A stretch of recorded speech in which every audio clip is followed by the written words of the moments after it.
Hey there, I'm Lee Ullman here with some big news from the National Young Farmers Coalition. We're partnering with Heritage Radio Network on a special season of The Farm Report. It's all about what's happening with the Farm Bill and how it impacts farmers and eaters. I am growing diversified vegetables on land that's been in our family for 150 years.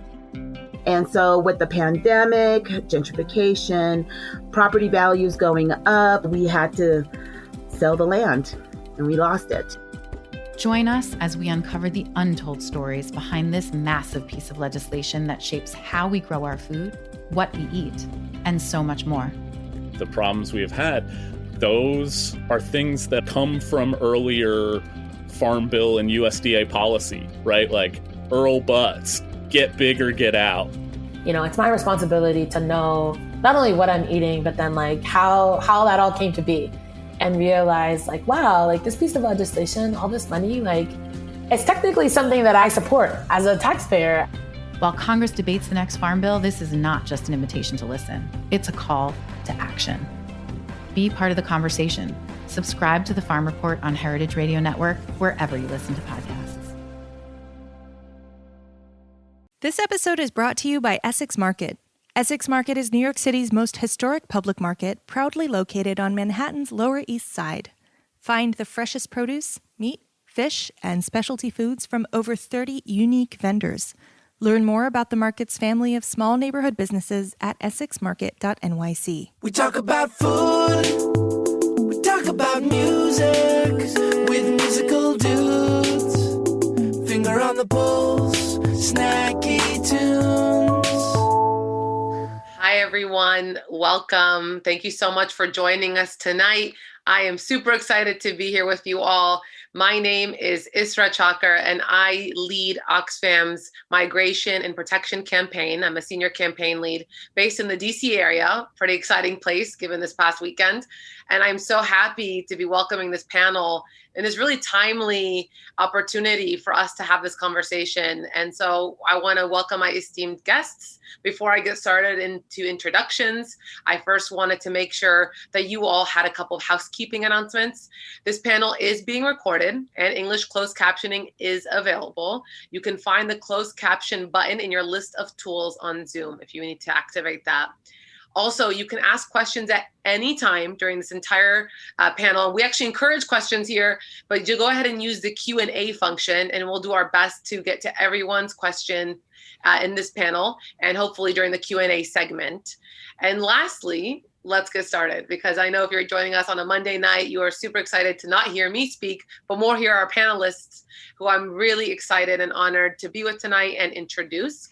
I already introduced myself, but just to explain a bit more about the Migration and Protection Campaign at Oxfam, I manage a dynamic team that works to defend and support refugees, temporary protected status holders, asylum seekers, and anyone impacted by discriminatory policies like the Muslim bans, which personally impact me and my Syrian American family. And I'm excited to be part of this panel and want to thank our partners, first and foremost, Omnivore Books, Faden, and Snacky Tunes for bringing us all together today. Tonight, I'm joined by Darren and Greg Bresnitz, the co-founders. You can go ahead and wave. There they are, the two brothers, the co-founders and co-hosts of the music and food podcast, Snacky Tunes. Their latest book project, Snacky Tunes, Music is the Main Ingredient, Chefs and Their Music, is an extension of these soul-sustaining exchanges in which food and music seamlessly intertwine, which I can't wait to read and get to. We also are joined by Chef Preeti Mistry, if you also don't mind waving. Perfect. Is a James Beard nominated chef, author, and activist based in Oakland and Sonoma Country, California. Represent. And last but not least, we have Thao Nguyen, is a Bay Area-based singer-songwriter and much respected activist whose recent release, Temple, is one of the best reviewed albums of 2020. So we have all of the amazing components for an amazing panel. We have chefs, we have authors and podcast hosts, and we have a singer-songwriter. Completely amazing. I want to get right in and actually start by just checking on how you are doing, given, everything that's happened this past weekend. It would be great if you wanted to share just any first thoughts and reflections for how you're coming into this space today. Please, whoever wants to jump in, go for it. Chef? Relief. It's like you let the pressure cooker release all that steam after 5 years. Look, I know this sounds boring, but I was driving today and listening to NPR, and it was just normal NPR people talking about how the president-to-be is putting together a scientific-backed, panel and experts to talk about the COVID relief. And I was like, this is the Super Bowl halftime show. I've never been more excited to hear this. Like, crank it up, more liaison. Absolutely amazing. It's like the bar has been put so low that just NPR Monday morning is like the concert of the new millennium. Love it. Love it. You want to hear the news now? Yeah. Good news. Jump in? Good news. I feel like, I wear like one of those bite guards at night because I grind my teeth. And for some random reason, for the last 2 nights, I've just forgotten to put it in my mouth before I go to bed. And I'm not grinding my jaw at all. It's like the weirdest thing ever. I'm just like, really? Like, everything's totally fine. Like, I think that many people are starting to realize how much just this sort of underlying anxiety and negativity has affected everything in how they move through the world. So I think that just that like sigh of relief isn't just here, it's like a physical thing, which I think is going to be hopefully a wonderful relief for all of us. I hear you. I feel that too.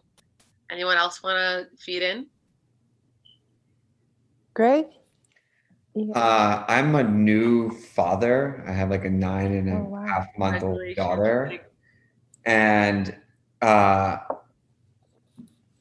was like afraid I'd have to explain to her when she began to understand things about like how people can get away with things.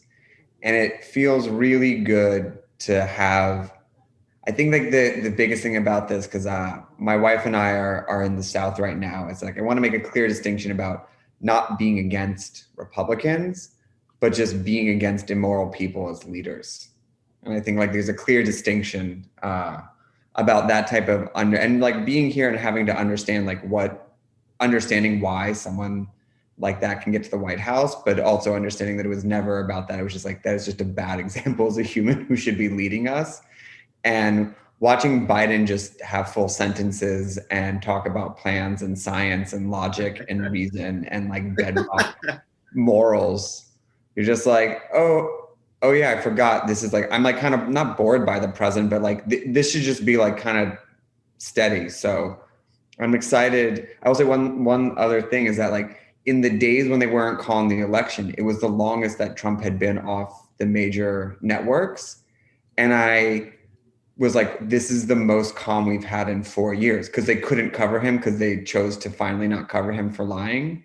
And I was like, oh, this is what it used to be like. You used to not have to tune in every night and hear nonsense and just like anger. So I think, Chef, I think that's probably why you're not grinding your teeth. You don't have this psychic warfare going on. Right, exactly. I second all that came before. And, when we logged on, I asked everyone if that had actually happened, because I think we've been, the efforts, just the constant work of overcoming the latest thing and trying to figure out, you try to portion out your energy so that you can address what you can, but then also continue the life that the livelihood that you have to pursue, the family that you take care of, whatever, all those other things. And so you develop this muscle, unfortunately, that can't hold anything good, or you have to push through everything bad. And so it's just so nice to take a moment and celebrate and believe that the thing is good and that it's here. Yeah, that's beautiful. Thank you all so much for just sharing where you're at as people. as, Americans, as also part of the background and expertise in which you sit. It's really important, I think, to hear how many of your messages resonate, probably with a lot of people listening to this call, if not everyone. And, from Oxfam's side in particular, we congratulate President-elect Joe Biden and his hard-fought election victory to be the next president of the United States. But we also call on him to deliver on a bold new agenda that takes to scale fighting against structural injustices of poverty and inequality and immediate action on climate change. So, as Oxfam, we were talking about this a little bit before we joined the big room and the audience. We were talking about how much work is just going to start beginning and how much we still need to do. And a lot of people are saying the work has just begun. And me as an activist and organizer, I say the work has been going on and now we're going to kick it into overdrive. But we as Oxfam urge President-elect Biden to urgently follow through on his campaign promises and to work with Congress to enact a transformational COVID-19 recovery plan that puts an end to the pandemic, saves the economy, and tackles the root causes of economic inequality that have been severely exacerbated by this crisis, as well as getting the U.S. back on track to fight against poverty, inequality, and climate change overall. We have a lot more issues that we work on as Oxfam, but that is super in line with what we're talking about today. So I wanted to start off by saying that where we stand and a really good check-in. So thank you for feeding in there. I want to get right into the questions here. For years, Oxfam has partnered with creative allies, including chefs, musicians, writers, to call out injustice. We know firsthand the power in art to transform hearts and minds. What is it about food and music that make them such effective community builders? And why is it that there is such mutual respect between chefs and music artists? Anyone can start us off. I think you have a good flow between you all, so I don't want to have to choose somebody. I mean, I guess I'll start and say, food is culture and music is culture. And I think that, we can either look back at these times when a lot of us were younger and we were made fun of for the food and music that came out of our homes, or we can, be like the grown adults that we are now and teach our kids something different, which is what we all do with each other, which is like, oh my God, where are you from? And let me taste some of that food. And what kind of music do you listen to? And I want to hear that. And I think that there's something innate in wanting to share your culture, especially in a country with so many immigrants like America, but all over the world. You know what I mean? It's like you go to other countries. What do we go to do? I don't know. Maybe other people do something else, sit on a beach, but I go to the restaurants. I want to hear the music. I want to go to, see live music. I want to go to see art. Like those are the things that make a community and a culture what it is. So I feel like there's an immediate connection, and it's also a way to immediately share something. Someone meets you and they go, oh, I've never met someone from India before. You can, play a song, you can give them a plate of food or just a snack or taste of something. And it immediately gives them this whole different experience of who you are. And I feel like that's something for me that I've always wanted to share. I'll tell you guys a funny story. When we went to a fancy restaurant of a friend of mine, we were on Top Chef together like a decade ago in Ann Arbor. And my parents live in Ohio, and the three of us went there. And even though we were going to her restaurant, of course, my parents were like, well, we need to bring something. And my mom had just made these dokra, which are like a steamed lentil cake. And so, we had this 10-course meal that she made us, and she made it all vegetarian for my mom and all this stuff. And they had a great time, and it opened their eyes. My dad had scallops for the first time. At the same time, everybody kept coming back from the back of the house, and the servers going, are you the ones who brought those steamed cakes? And just praising my mother in this fancy tasting menu restaurant. And so I think it's that immediate thing of you're giving me something, I want to share something from my culture, whether that's music or it's food or art. I think it's about getting to know each other and understanding each other, seeing the differences and appreciating those uniquenesses, and also seeing the similarities. Totally. Yeah. Thao? I agree with everything that Chef said. And also, just, these are two things that most readily transcend language and most readily can be offered as a welcoming. And I think that's why both are so powerful and and deployed so widely. Beautiful. I Greg, think, anyone else? Greg, do you want to go? No, you can go, Darren. I was saying Greg, Darren, Greg. Growing up, music to us, we saw it as a real powerful voice. We would go to shows and festivals like Ska Against Racism, which, to us showed the power of music. For our generation, you go back for every generation for centuries, and music has always been an activist cry. And now food has really hit that activist and powerful thing. I think what you've seen a lot in the post-COVID era is a lot of people who have either lost their restaurants because the government hasn't helped them and have turned to their own heritage and doing smaller pop-ups, very focused food, either from Bahamian or from like Ghana or India or things like that. And you're seeing a real voice, a real power through message saying like, this is me, this is who I am, this is the food I'm cooking. And it shares a real, defiant point. You're not looking anymore there's no central restaurant culture anymore. It's been so dispersed and decimated that people are reclaiming it for themselves. And I will say one story is that when I was in college, Greg and I went to Boston University, and I would go, I believe, to Tufts, where there was an Oxfam cafe. And we would go there and see music, and we would get food when we had very lean pockets. And that to me always remembered that you give people a place for entertainment, you give people a place to get food, you treat them like humanity, you don't look at them in any other way than just another human. And that goes a long way. Well, thank you for sharing that, Darren. And to your question about what is the connection between musicians and chefs, we found this over the years. The podcast was originally just there's a food segment and a music segment. And after doing the podcast for 11 years, what we found is that chefs and musicians are really the same people. They want to connect with other humans in ways, and I guess Thao, this maybe is not totally relevant because you're also a lyricist, but music and food are both kind of in nonverbal ways of communication and connecting with other people.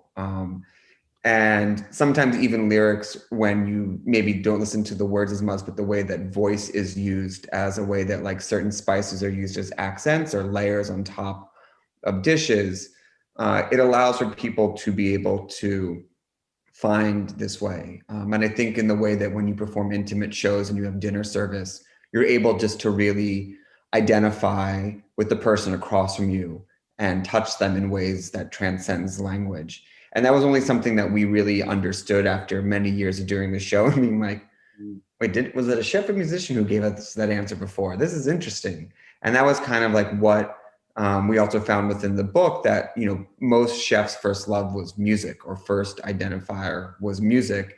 And it sprung from there. So I think maybe it's not as totally recognized as it should be, but, chefs and musicians are connecting with people on such a different level with intangible values through tangible connections, that there's just this unspoken bond in the way that they do it.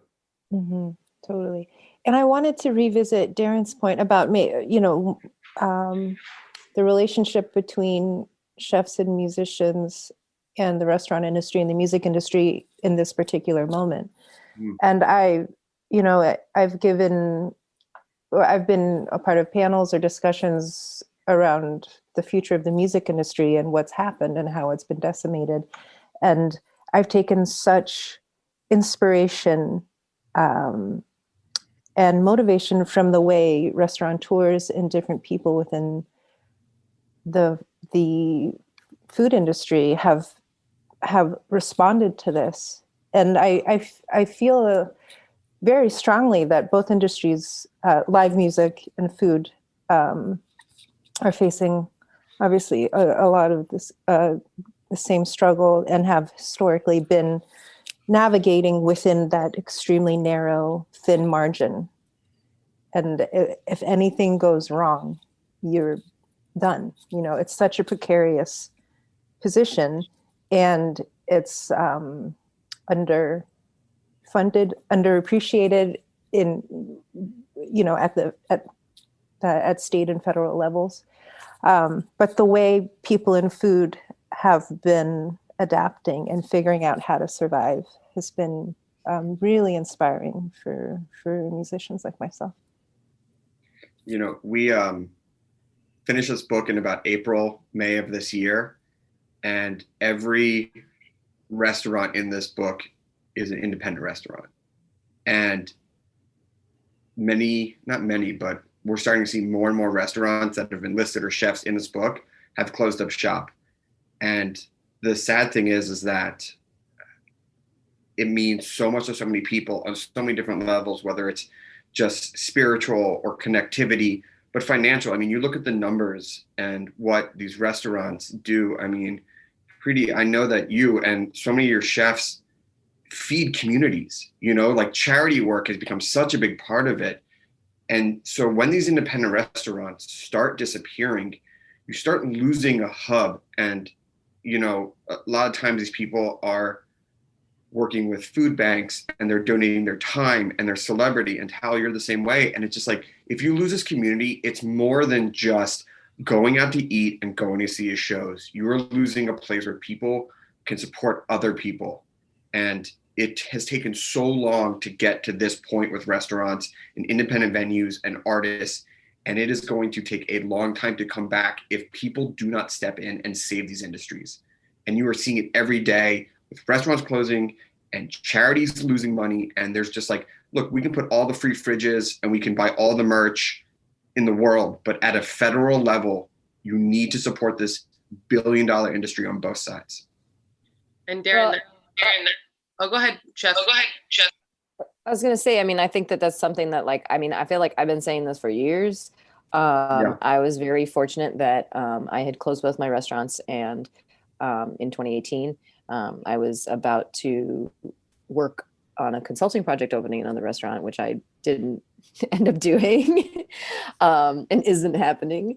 And then I was opening my own places, which is currently totally on hold. But I think that also, like, the thing about it is that, like, both music and food, like, first of all, you need food literally to, like, live. And I would tend to say that even though, yes, you wouldn't, like, die, we need music. Every culture, you know, creates music. And so I think there's also a thing when you talk about, like, venues and restaurants, it's like there was a point in our, like, world where, you know, people only cooked for themselves and for their community and made music with their community. And where's that point where you're like, okay, not everybody knows how to play the guitar or cook themselves a meal, and where those things that are so important in our life become not seen by the government, to your point, Darren,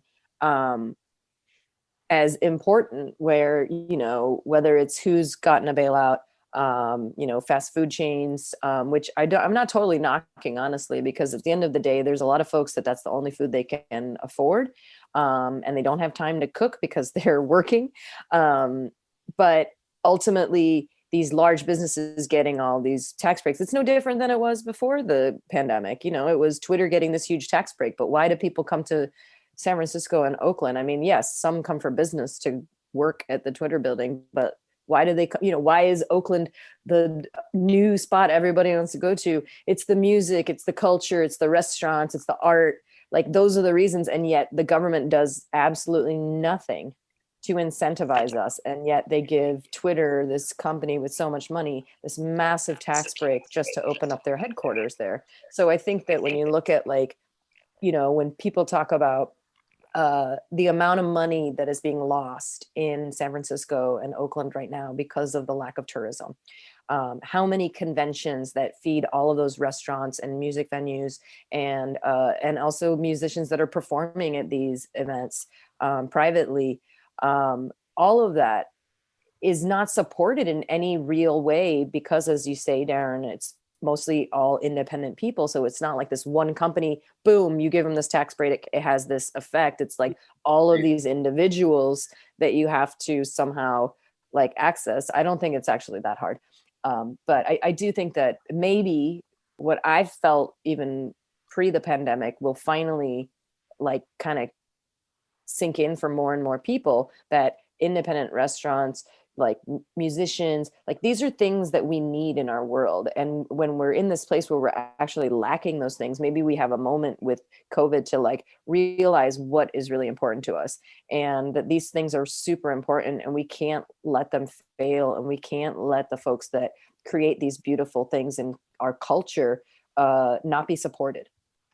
Yeah, that was so great. Thank you all for your insightful thoughts. And that kind of leads us perfectly into the second question, which is COVID-19 has profoundly impacted our food systems. Millions of people around the world are being pushed into hunger. The entire food industry has faced a seismic change, which you already hinted on, all of you. And food and farm workers have become frontline essential workers. How has COVID impacted your relationship with food? And what effects are you seeing in other communities? I know, Chef, you were just talking about Oakland, in particular in San Francisco. Did you want to add anything to this question? And then I'll open up the floor to anyone else. Yeah, actually, I mean, there's a lot of things. One thing is I'm actually not in Oakland right now, even though I'm always repping Oakland. I'm actually about an hour and a half north up in Sonoma County in the Redwoods. And we've been here since March. And long story, we bought this house last year, got rid of the rental in Oakland. And so we're up here for the foreseeable future. What that also meant was back in April, I actually started working at a small organic farm that was owned by friends of mine. And I've had the opportunity to get more stuck in with farm work. When I first started working, I was the only person on the farm except for the couple that owned the farm. One who was a photographer, but all her business was gone because of the lockdown. And so it was me and the photographer and the farmer, bunch of 40-something lesbians farming. But I feel like it's in the same way that I've had the opportunity to kind of connect more deeply with what food and where it comes from and how it's grown. And I mean, I've always worked with small farms and small farmers. This was just an opportunity to go a lot deeper and physically be there working and learn a tremendous amount. I think that everybody has connected more deeply with cooking and food, whether they're making sourdough or what have you. It's like everybody's like, you know, having to figure a lot of stuff out. And I feel like there's a different level of connection to what food means to a lot of folks. You know, I gotta, I hope y'all don't mind if I hop in next, but, and Chef and I didn't plan this, but because I don't think you know, but so it's your question about how are we more connected. So to our food supply, I've always subscribed to this one CSA, but then I'd been on the wait list for for the farm that Chef Preeti works at now. Oh yeah, Radical Family Farms. Yeah, Radical. We can say their name. Okay, so yeah, Radical Family Farms, because they're I mean, I heard about them. They're amazing, and they specialize in Asian heritage produce. Is that right? Is that fair to say? Yeah.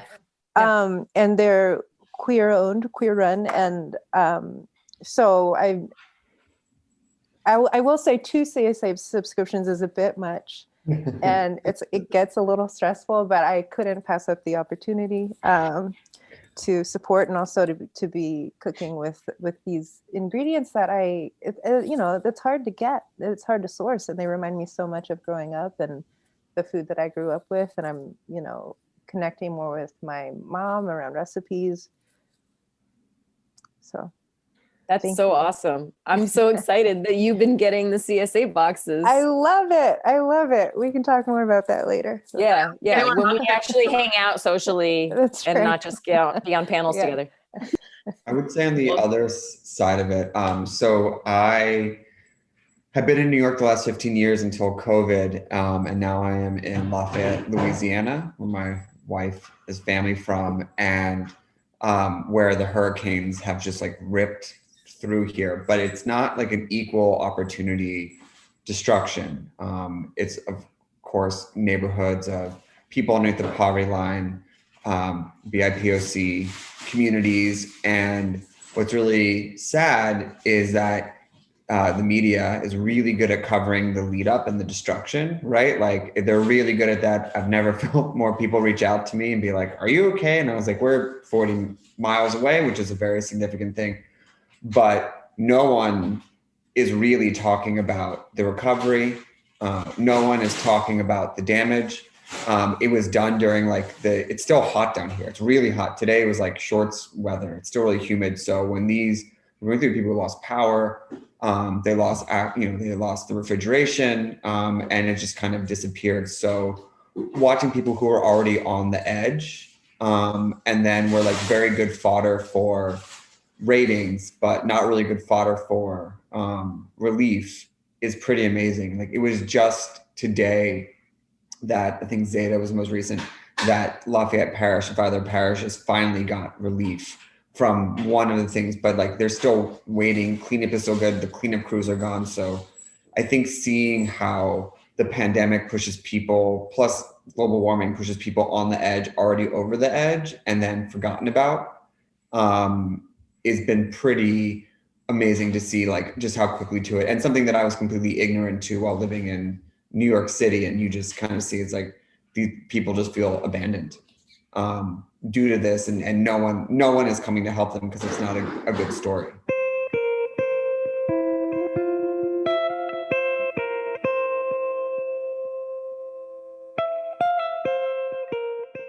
Essex Market is a food lover's paradise with over 30 unique vendors selling everything from one-of-a-kind spices to daily grocery staples, and even scratch-made prepared foods. At HRN, we believe that buying from local purveyors is one of the best ways to support an equitable food system. That's why this holiday season we'll be shopping from the vendors at Essex Market. Not only are their offerings fresh and delicious, they're also affordable and sold by a community of passionate small business owners. This connection is what has made Essex Market a stalwart in New York City's food landscape for the last 80 years. Now located in a brand new building, Essex Market continues to be one of the most unique food experiences in New York. At Essex Market, you'll find Lower East Side locals shopping for plantains and avocados, alongside visitors browsing freshly baked bread and locally produced cheeses. If this gets you hungry, order from one of the market's many prepared food vendors, serving up dishes from Peru, Thailand, Morocco, and beyond. Learn more and shop online for local same and next day delivery at essexmarket.nyc. I wanted to really focus on women specifically because women do play a vital role in producing our food around the world and in the food industry here in the US.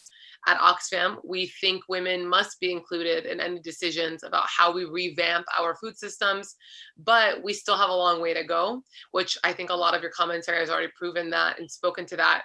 Where are you seeing women making strides in the food industry, and what work still needs to be done?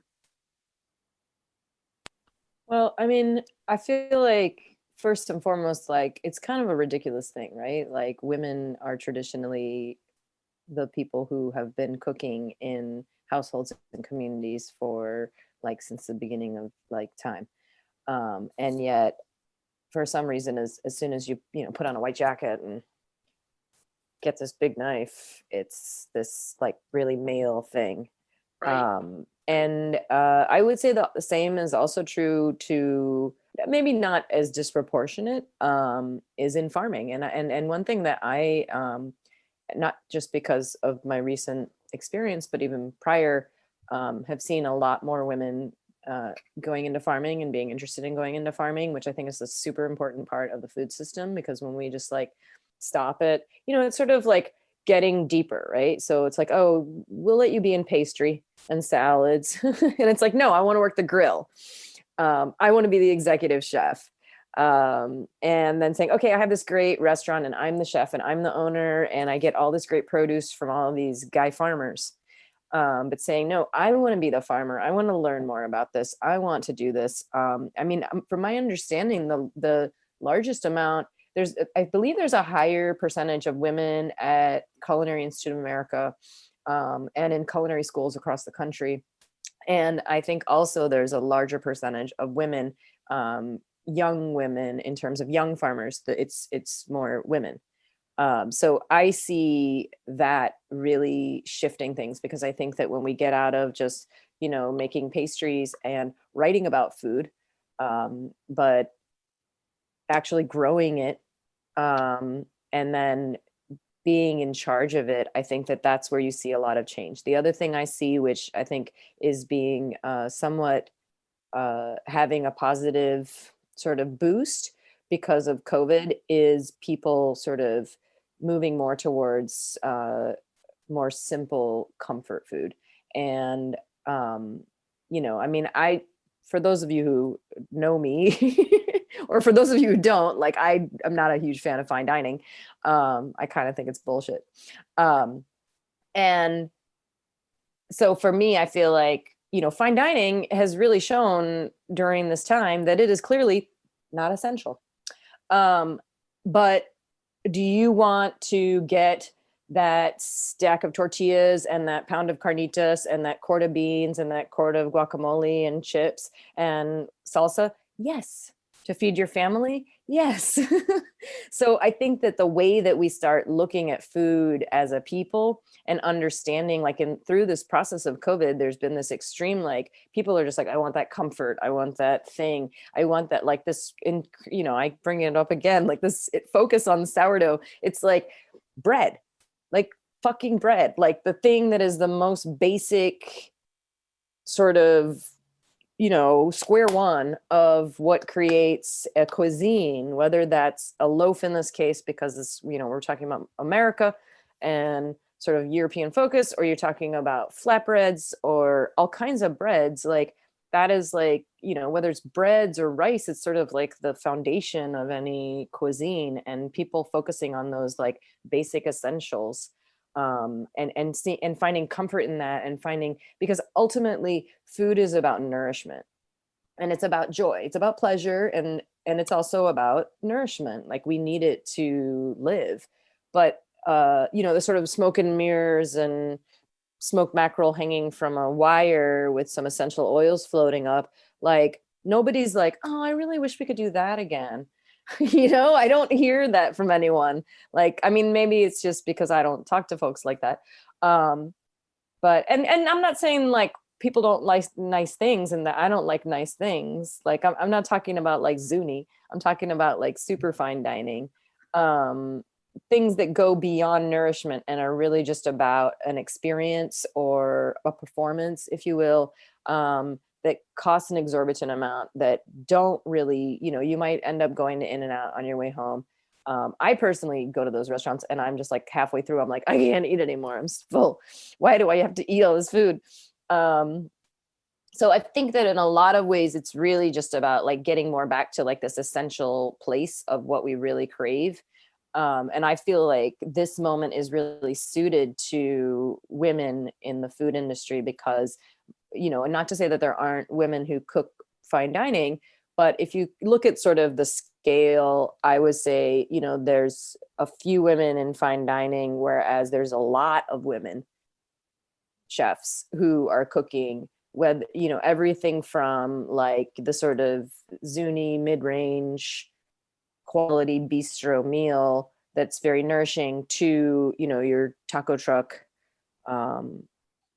situation. Like that spectrum. And I feel like that's the spectrum that people are like, this is what I'm craving. This is what I want. So I think and it makes sense because women are who have traditionally fed our communities. Plain and simple. That's completely true, chef. I think about my own mom, like my entire experience with cooking and like food. I'm not a chef. I'm not very good. I mean, I'm pretty good at Middle Eastern dishes. I'm not good at other dishes to cook them, but it's all through my mom. And I remember my mom, there have been different parts in life where she's catered for our community. She's helped community out with food. So it's so important to even tell the stories of our generation, our home countries through food. So yeah, women are essential. They are the core of that. Did anyone else want to feed into this question? Yeah, so I'll take it from a media coverage side and an award side. So there's really two issues I still see, and I say this completely aware that I am a Jewish straight white male, and so if I misspeak or say the wrong thing, it's still an education process. So, one of the biggest stories that came out in the last 2 weeks was the Master Sommeliers of America, about how there was an unbelievable amount of decades of sexual harassment and more than just harassment, like assault and things like that, And you're talking about one of the toughest, hardest career choices. It's very niche. And one of the saddest things beyond the actual harassment itself were women who said, I don't want to follow this career. Like, these men that hold the power are keeping me from following my dreams. And I was like, could you imagine in this day and age? I mean, you can, and I say this, but just like to dedicate your life to this, and then saying like one guy who probably doesn't even remember what he did because he was drunk. And this is nothing new in this industry or even the restaurant industry as a whole. And that would throw someone's life off balance. Like, it's nuts. And then on the compendium side of that is, I can't even remember I can't remember which chef award international that released names this year, but it was nuts. Because if you looked at it, it was all white men from around the world. I think there was 2 white women, and it was just like, and I wrote them. I commented, I wrote them. I was like, how the fuck are you even thinking that this is okay right now? Like, how are you this tone deaf? And I know that it is a huge issue with San Pellegrino and James Beard Award. You know, that's a whole other topic. And so the idea that this is the crazy part, like, this isn't out of the conversation anymore. Like, so much of women and representation and what is considered pretty sort of what you said, like fine dining, like how is that still sitting at the center of the awards when so many of things are not really, like, the best conversations are not around fine dining, right? Like, no one's, I mean, I get it and I respect it on some level, but like, that's not what calls to me, especially not during this time. And to see misogyny and to see racism at some level, and to be like, well, if you can't afford fresh linens every 2 days, then you don't get that 4th star. It's like, what the fuck does that even, who cares about that? And, you know, we have done our part as Snacky Tunes. I'm not saying we're the solution, but like the book and the radio show and the things like that, like, we have done our best to do representation, because that's like the power that we have to do it. But again, it's like, we are one little thing. Like, that is not enough. Like, there's systematic things. And not to go back to COVID, but like, maybe this complete breakdown and this eye on the restaurant industry and the music industry, take a breath and go like, what is wrong? So that when we come back, we are not just going back to this old guard of all these problems. And maybe that is the silver lining here. But to see this stuff still existing, and to people know that it's part of the conversation and still going, I don't care. Like, I'm still going to harass. I'm still going to pay people less. I'm still not going to promote. Like, it doesn't make, it's insane, because I don't think most people who eat and who actually want that are okay with that anymore. You know, one thing that you just reminded me of it, which I've drawn, again, I draw a great amount of inspiration from what happens in the food world, but what happened with Bon Appetit and the you know, so many of the people who were making those food videos but not getting paid, like Priya Krishna and forgive me, I don't know them well enough to know their names, but I know that the steps that they took to leave and to say, even after Adam Rappaport left, and you know, they're trying to reorganize and figure out how to justly pay people and compensate them, and then it was that accommodation fell short, and the ferocity of the people who were just like, fuck it, I'm out. You don't deserve what I can do. And now, they're being valued for their work at the level with which they should be valued, and have found different opportunities, you know, with their own channels or whatever they're doing, you know, and different writing assignments with the Times or wherever. But it was so remarkable to see, and how vocal they were, and how very clear that their language was in leaving. I think it's a silver lining too, in a lot of ways, because I think that, like, for me, I felt like the system is broken and hasn't worked for a lot of folks for a long time, if it ever did. And this moment has really opened a lot more people's eyes to like a lot of the injustices and, you know, the kind of biases that, you know, people like me are like, I kind of assume that, but other people were like, oh no, it couldn't be, like they have a whole process. Like, I'm sure they're good people. And I'm like, okay. And now it's like, see, I've told you, I told you.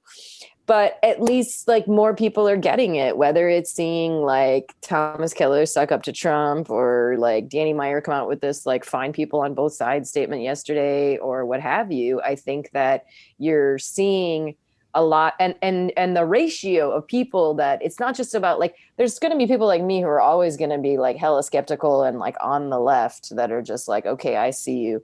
But like there's many people that are fooled by these layers of like white men's charm and money and affluence and you know, lip service of equality. And I think in this moment in the last few months you've really started to see a lot of people just be like, hey, Thomas Keller, like you were my hero and I don't think so anymore, or unfollow, or I don't need to go to your place, or, you know, whatever, where a lot of folks are opening their eyes to the fact that these people that they have put on these pedestals are not so great. And in fact, the way that they were able to get to where they are is at the detriment of so many women and BIPOC folks, queer folks, that, you know, and then there's folks like you were saying, Thao, that are like, I'm not going to do this anymore. And I'm not going to keep, you know, getting paid less than these folks. And I think that also is because of this moment and people just feeling like I'm fed up. Like, I'm not going to keep putting up with this. Like, this is the ultimate, like, you know, we all had it like right after Trump got elected. We all had it when Brett Kavanaugh got, you know, on the Supreme Court, those moments where you're like, not today. Not today. Do not mess with me today.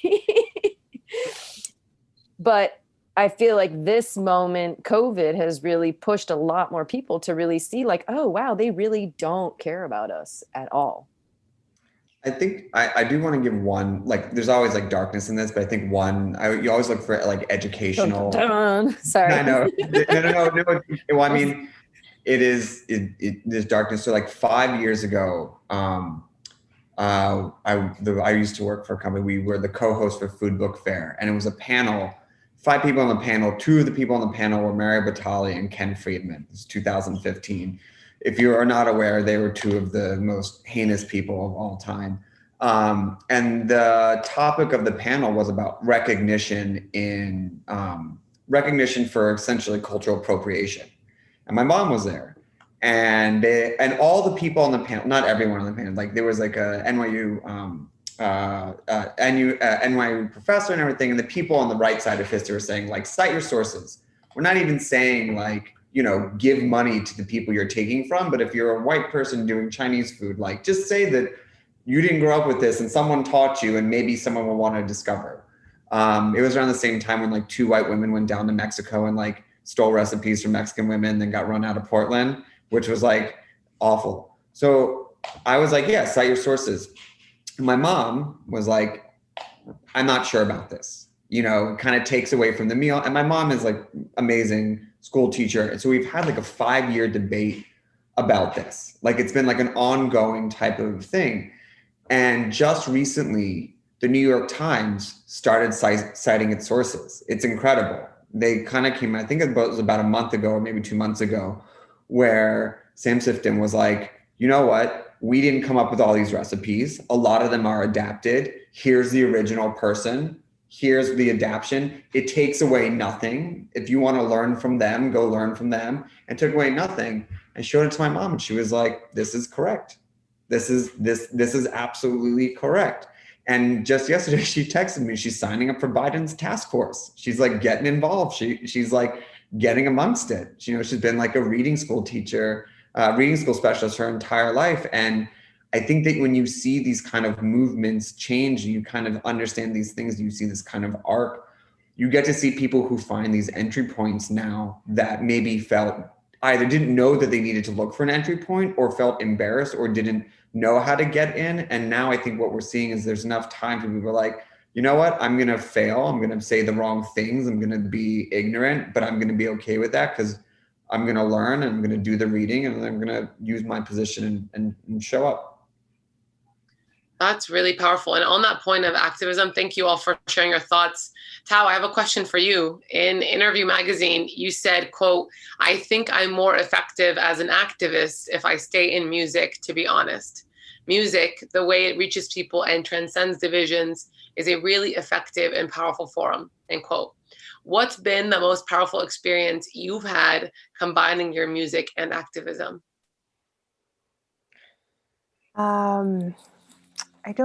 That's funny. I just don't remember saying that, but I don't disagree with it. I Love it. Love it. I think the most powerful moment for me with music, and what's funny, what gives me pause is that it wasn't necessarily this platform that I believe music gives me versus me being more on the front lines of activism and organizing. I will say that I can't be on the front lines because I don't have the constitution for it. And my admiration for organizers and activists who are called to do it and do it so well are the reason we are anywhere good. I have endless respect. And so I'll say that. So with music, the moment that comes to mind is in 2013, I released a record called We the Common, and it was written in tribute to the California Coalition for Women Prisoners. And one of the songs, the title track, the lead single off the record is called We the Common for Valerie Bolden. And it was inspired in part by the first visit that I ever made to a state prison, and I was working with an advocacy group.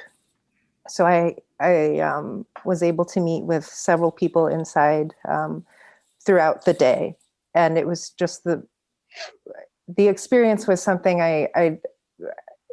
it would be too much to go into because it was just so overwhelming on every level. But so I ended up writing this song, and I brought my banjo to a protest. We were protesting, well, there's a ton of things to protest within the California correctional system. But what it was, that particular protest was about medical oversight and what was happening, just really egregious response and neglect of incarcerated people. And we were situated such that people inside could hear us. And we had come to the prison with family members of those who were inside. And I remember playing that song, We the Common, which I'd played a ton before. I played it on tour all over. We made a music, whatever. You perform that song a lot when it's the lead single from a record. But that is by far the most poignant, most meaningful experience I've had with music, and what kind of service it can be, what kind of vehicle you can, what service you can be as a person who plays music. That's beautiful. Thank you so much, Thao, for sharing that. One more question before we go into the audience Q&A. I know that we're a little tight on time, but this next question is for Chef. In your Time article, I'm a queer brown immigrant chef, you wrote, quote, "As a queer brown immigrant chef, I have no interest in backing down. Revolutions were not staged without making someone uncomfortable. Rights were not gained by accepting the status quo. When we speak up, we do so because we are full of optimism," end quote. How have you been able to sustain this optimism? We've heard a lot about, honestly, I think really insightful thoughts on the current state of everything today, and hopefully the shift that's going to be coming in the food industry that's already happened, as well as the music industry. But where are you at with this optimism? Well, I mean, of course, this weekend was a huge boost in optimism. I mean, we all are breathing a little bit easier. And I think that first and foremost, I got a Facebook memory yesterday, which was the date of the election 4 years ago. And it reminded me that 4 years ago, I taught a cooking class with a bunch of mostly all Black youth in Oakland. And we had a great time. And I remember like afterwards, then I went home and we saw the election results start to come in, and it was like, oh God, this is like the worst night ever. And just thinking about like these young people and, looking at the 18 to 29 vote. And I think I posted the photo and said something like, and if this is our future, I know that we're going to be okay no matter what happens with this election. And I think that that is really true because, the way that young people have come out all around the country, it has been so impressive, and, it makes me emotional. And so I feel like first and foremost, like I see the optimism in our youth. I see the optimism in the way that it's like, I mean, it's the millennials, but also Gen Z's just like, hey, move over. Like millennials, like some of them are like, I'm jaded, I'm angry. Gen Z's just like, let's do this. TikTok, we're going to take you down. They're creative. And they understand the concept really of like the way that you can, like, whether it's because of social media or what, the way that if you can get the numbers and out ratio somebody, you can really make a difference and change something, whether you look at K-pop and what they did or what the kids did with the Republican convention, all these different things. Like it's really impressive to me. I think the youth is just like so much optimism. I think the other optimism I have is like, I always have optimism because like I'm in Oakland, I'm in the Bay Area, and my community has always been fighting. We didn't just start fighting in 2016. We didn't just start saying Black Lives Matter in June of 2020. Like we've been doing this all along. It's always been a part of who we are. We pick each other up. We hold each other's hands. We say, what can we do? How can I help you? And so I always feel optimism because I feel like I am in a community, whether you're talking about just Oakland or you're talking about the chef community, or the small business community in the Bay Area that doesn't wait around for government bailouts. They just like roll up their sleeves and start helping. So I feel like overall a lot of optimism, but definitely, yeah, this weekend gave us hella optimism. Boost we needed. And I agree with you. I think the root of optimism for all of us is really community and where we stand with that. So shifting into the audience Q&A, I love hearing all your thoughts, but we need to be as brief as possible so that we can get through these questions for people online. I'm going to first start off with a question for Thao. Thao, someone wrote, as a Vietnamese American, I want to tell her, I think she wrote, thank you very much in Vietnamese. She's been such an icon to folks like me. What advice would she give young Vietnamese Americans who are looking to get involved in activism, but are worried about what their parents or family might say? Thank you, whoever wrote that. I'll try to be brief as possible, but this questions like these, typically I end up crying, and I'll probably have to ask for your email to further explain. I would say, don't deny yourself your truth, and don't deny yourself your heritage. And if you keep pushing forward, the two shall meet and you can live fully. So beautiful. That's so beautiful. Thank you, Thao. And thank you. That was really brief, so I really appreciate it.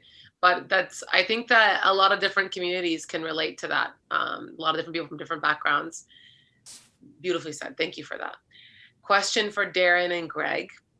How does music and food come into advancing progressive and within progressive anti-systemic racism, counter-abusive policing, etc., actions and movements under a Biden presidency, in your opinion? To be as succinct as possible. Yeah, also a question that's not very brief. Just a broad question. I think that they can act as Trojan horses for people who are unable to face certain truths or paint things in black and white or in the good, bad, like binary paradigm. Food and music allows people to be like, hey, does this move you or does this connect you? Are you curious about where this sound comes from? Are you curious where this food comes from? Does it provide some type of understanding? Are you curious? Do you want to learn more about it? From messaging. I mean, we were talking before, Chef was telling me about this beer that she's drinking by, hold it up again? Yeah. Run by queer women brewers. And you're like, oh, what is it called again? It's Almanac Brewery, but this one is called the Prince of Demons. The Prince of Demons. And then we're like, oh, are there a lot of women in brewing? Oh, there's not. Like, and just that's just how our brains work because we can ask those questions, but it like allows for conversation in that way. I mean, music and activism is like hand in hand, like every anti-war song ever, or Identity, or Thao for your new record about your own personal struggle with identity and your heritage, which is really beautiful, in the way in that you've addressed it, is just really stunning. I think both of them can be done either way. You can just be like, oh, like, let me find out these things on my own terms. So I think if you choose the right food and the right music to convey the message, and if Biden can do that, and pick artists in the same way that they go after like the clothing that First Lady wears, they do with food and music, it allows for new conversations in like easy, almost bite-sized ways. Darren, did you want to add anything? Yeah, I mean, to dovetail what Greg said, I think that Trump had a famous photo with fast food as a celebratory dinner for college athletes. I think it'd be very different if he had someone like a Kwame come and cook and talk about the heritage there. But to be honest, look no further than our two panelists here about how food and music can result in activism and conversation. Thao with your new record, and Temple, Preeti with the farm that you're working on. Like, if that isn't two examples of how these two disciplines spark conversation and get people thinking about how they get involved, and that creation and actions are political now more than ever, I don't know what else is. Perfectly said. A question for anyone: what is the best way to ensure the food we buy isn't causing turmoil or even harm for someone along the supply chain? I guess I'll take that one. Mm-hmm. First and foremost, like, there's ways to be informed. Grist is a really great, grist.org is a great environmental food blog that I follow. Civil Action as well as another one, or Civil Eats, that's what it is. And then I think there's a lot of things that you just got to kind of think about for a minute. It's sort of like when there was that big expose in the New York Times about, I think it was mostly Vietnamese, but Asian women in the mani-pedi salons in New York City, and that there was all this exploitation. Oh, yeah. And then I remember like some, chef friend of mine writing something like, you got a mani-pedi for like $12, and it took a New York Times article for you to think about the fact that there's exploitation going on. Like, come on. Like, I think the person said something like, "Be please." But like, to the point is sort of like, when you see something that cheap, like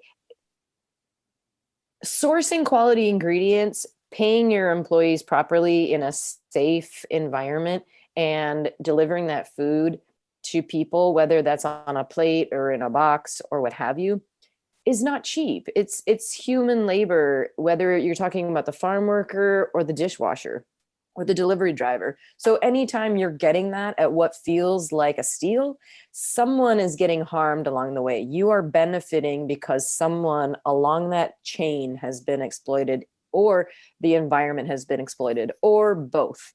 So that, I think that like a lot of it is educating yourself and asking questions. And then I think some of it is just like, just stop and think and have some common sense about like, how is it possible that this is that cheap? And ask the right questions, or just like, maybe don't make that choice, because, anything that you buy that feels like, oh, wow, this is really cheap for this, whatever, like fish and chips, like it's probably some like farmed, whatever, crazy fish from some place where people were exploited. There's a lot of that when it comes to seafood, and whatever the situation is, was it farm workers or seafood or the dishwasher, like someone is being exploited if you're getting something for something that feels like a steal or just like really cheap. Thank you. Oh, go ahead, Darren. Just one thing to add on that, and I know we brought this up before, is that sometimes people don't have the luxury of being able to spend an exorbitant amount of money on food. But there are, if you dig into the government, there are crazy farm subsidies. There are a lot of programs to help feed people, and those need to be re-examined now more than ever as well. Food scarcity, food dependency, hunger in America, hunger throughout the world, it doesn't have to exist. Like, there is more than enough food to feed people, and there's more than enough money there. And, there's enough money to get people fresh fruits, fresh vegetables, EBT at green markets, farmers markets, things like that. And it's just a re-examination of who we prop up and who we support, and education as well. Nutrition, that fundamental understanding of what's good for you and healthy, and not just cheap and quick. It's a whole ecosystem. And so once you start diving into that, sometimes you can blame people like, fast food or things like that, but like that is a systematic end of giant federal issues that you see playing out in real time right now.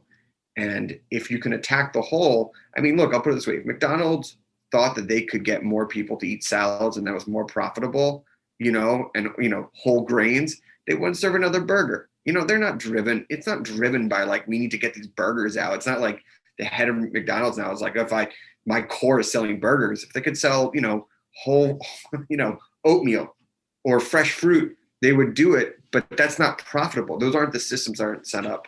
So I think that's another thing that might be silver lining in this, is like re-examining our foodways, re-examining our relationship with that. And just, I remember when Greg and I drove across Canada, this was 2000, and they were doing these test pilots of salads in McDonald's. And it was like this healthy wave. And I was like, oh, I hope this comes to America. I was like, oh, cheap salads that actually aren't that bad. And it never made it. But it was just like, you could just see that it's just profit and product driven. And if health is at the center of it, it's a win for everyone. That's perfectly said, and a great way to leave us off. Darren, I wanted to also reiterate the point that many people think hunger is about too many people and too little food, but that is not the case. At Oxfam, we know that hunger is about power. Ultimately, its roots lie in inequalities and access to resources and opportunities. Right now, our world produces enough food for everyone, but approximately 1 out of every 9 of us will still go to bed hungry tonight. So we are over time. So thank you everyone who has stayed on so far. We are about to post a link to Oxfam's donation page in the chat box right now. Please consider joining us or continuing support of our efforts, either in a big or a small way. Your contribution will go to help people around the world facing injustice, support communities working to lift themselves out of poverty, and aid families seeking safety. I want to thank everyone for joining us tonight. I want to thank Thao, Chef, Preeti, Darren, and Greg. Major thanks to Omnivore Books, Phaedon, and the whole Snacky Tunes team. Remember to check out all of their work on their social media. If you want to drop it into the Q&A box, feel free to.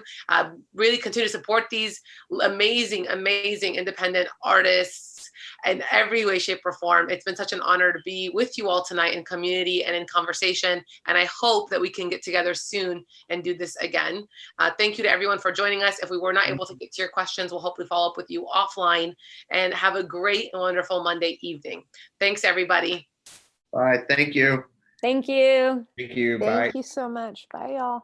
Bye. We talk about food, we talk about music with musical dudes. Finger on the pulse, snacky tunes. This program is powered by Simplecast. Thanks for listening to Heritage Radio Network, food radio supported by you. For our freshest content and to hear about exclusive events, subscribe to our newsletter. Enter your email at the bottom of our website, heritageradionetwork.org. Connect with us on Facebook, Instagram, and Twitter at heritage_radio. Heritage Radio Network is a nonprofit organization driving conversations to make the world a better, fairer, more delicious place. And we couldn't do it without support from listeners like you. Want to be a part of the food world's most innovative community? Rate the shows you like, tell your friends, and please join our community by becoming a member. Just click on the beating heart at the top right of our homepage. Thanks for listening.